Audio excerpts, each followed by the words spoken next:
मुल्क भर में लॉकडाउन जारी है और ऐसे मौके पर शब बारात कोरोना वायरस की वजह से लगातार उलमा और पुलिस की जानिब से ये कोशिश की गई है कि लोग शब बारात के मौके पर नमाज, जिक्र और अज़कार का एहतमाम अपने घरों में ही करें। इस अपील का असर देखने को मिला। जो भी गाइडलाइंस बनाई गई थी, जारी की गई थी, उस पर लोगों ने अमल किया और अपने घरों में ही रहकर शब बारात मनाई।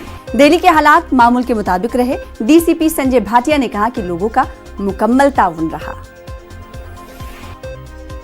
शब बारात में हमने पहले से ही लोगों को अपील की थी कि इस बार चूँकि संक्रमण का खतरा है और इस चेन को तोड़ना बहुत ज़रूरी है, तो सभी को ये ताकीद की गई थी, आग्रह किया गया था कि अपने घर पे ही रहकर रिलीजियस सेरेमनी परफॉर्म करें, बाहर निकलकर भीड़ भाड़ ना बढ़ाएं और अननेसेसरली ये जो इन्फेक्शन फैलने का ख़तरा है उसमें शामिल ना हों।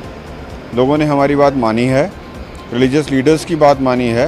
हम लोगों ने मीटिंग्स भी की थी, सोशल मीडिया के थ्रू भी बोला था और पोस्टर्स के ज़रिए और पैम्फलेट के ज़रिए भी बताया था। तो लोगों ने हमारी बात